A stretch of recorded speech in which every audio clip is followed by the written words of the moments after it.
আমার চ্যানেলে তোমাদের সকলকে স্বাগত।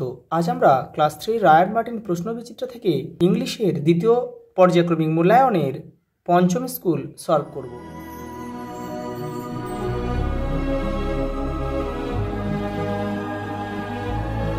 প্রথমে একটা প্যাসেজ দিয়েছে, এটা তোমাদের কিন্তু ভালোভাবে পড়তে হবে, পড়ে নিচের প্রশ্নগুলোর উত্তর দিতে হবে।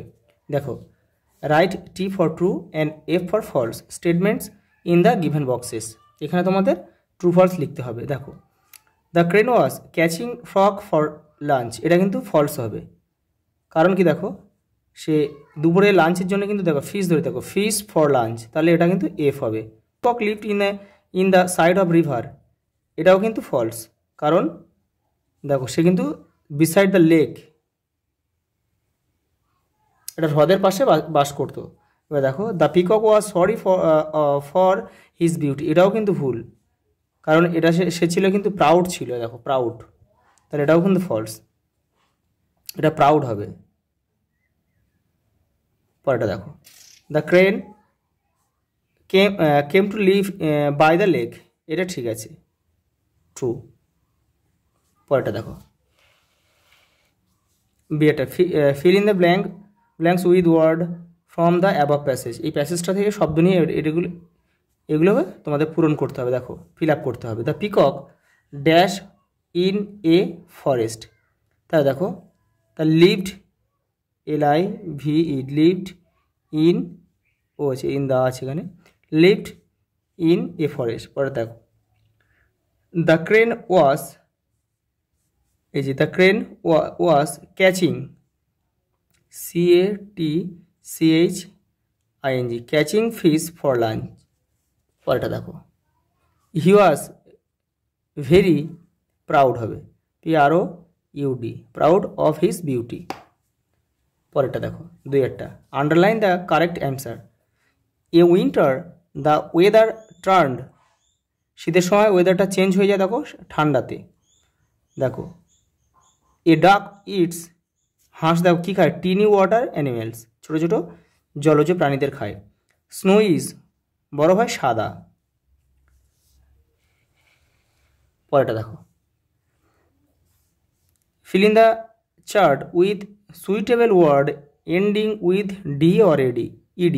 দেখো আক্সকে দেন মানে এটা নাও, আর দেন মানে তারপরে দেখো আক্সড, এটা হবে আস্ক হবে, আক্সড হবে ASKED।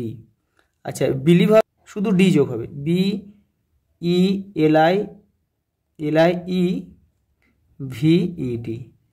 আর এটা জাম্প হবে, জাম্পড হবে, ইডি যোগ হবে, এটা JUMPED, এটা এম। পরেরটা দেখো, এটা ম্যাথস দিয়েছে, দেখো ফ্যাক্টরি হবে কেমিক্যাল, তোমার তীর চিহ্ন দিয়ে মেলাবে, এটা যেহেতু একটা দেখিয়ে দিয়েছে আমি এখানে লিখে দিচ্ছি, এটা মেলাবে কেমিক্যাল। স্নো মাউন্টেন, মানে বরফ হচ্ছে মাউন্টেনের পর্বতের মাথায় পাওয়া যায় থাকে, সেই জন্য মাউন্টেন। ফার্মার, দেখো ফার্মার হচ্ছে ক্রপ, শস্য ফলায়, কে কৃষক, এটা সি লিখবে। আর গার্বেজ থেকে কি দূষণ ছড়ায়, এটা আমরা ডি লিখব। আর ট্রি হচ্ছে বৃষ্টি ডেকে আনে, তাই জন্য রেন লিখবো, দেখো ই। পরেরটা দেখো, বলছে পাঁচ, দেখো pick the odd one out and circle it, এখানে কোনটা আলাদা আছে সেটাকে গোল করতে হবে। দেখো লেক, রিভার, পাম্প, পন্ড, এই পাম্পটা এটা বাদ যাবে। দেখো এগুলো সব ন্যাচারাল ওয়াটার সোর্স, দেখো এগুলো পাম্পটা হচ্ছে কৃত্রিমভাবে আমরা জল তুলি মাটির নিচ থেকে। দেখো ক্লাউড, স্কাই, সান, গ্রাস, এটা দেখো ঘাস, এটাই বাদ যাবে। এগুলোর সাথে উপরে দেখো সান, স্কাই, ক্লাউড। পরেরটা দেখো, ম্যান, গার্ল, চাইল্ড, ট্রি, এই ট্রিটা বাদ যাবে, এটা দেখো আলাদা সবার থেকে, এটা হিউম্যান বিং রয়েছে এগুলো। পরেরটা দেখো, ছয়টা, রিঅ্যারেঞ্জ দ্য জাম্বেল ওয়ার্ড, এগুলোকে সাজিয়ে লিখতে হবে। এটা হবে দেখো, এটা ওয়াশ হবে, WASH ওয়াশ। এটা হবে মিল্ক হবে, MILK। আচ্ছা, এটা হবে তোমার হবে ওয়াটার, WATER। এটা হবে ফরেস্ট, FOREST। দেখো পরের সাত দাগের প্রশ্ন, অ্যান্সার দ্য ফলোইং কোশ্চেন। দেখো which which insect moves in a row, সারিবদ্ধভাবে কোন প্রাণী যায়? দেখো অ্যান্টস, পিঁপড়ে। Ants moves in a row. পরেরটা দেখো, I suck the blood of animals I spread malaria, who I অ্যাম।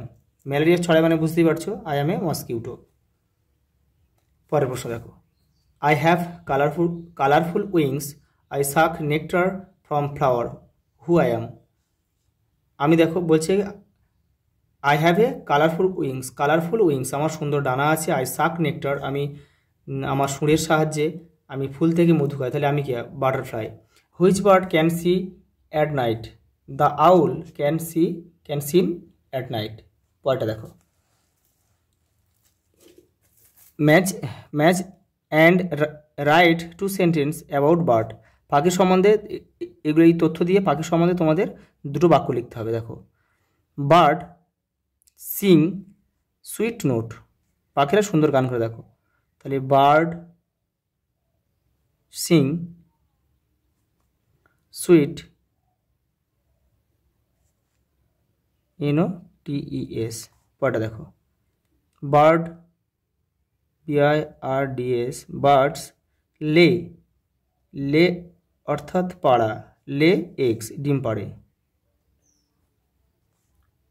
আজ এই পর্যন্ত, দেখা হবে পরের ভিডিওতে।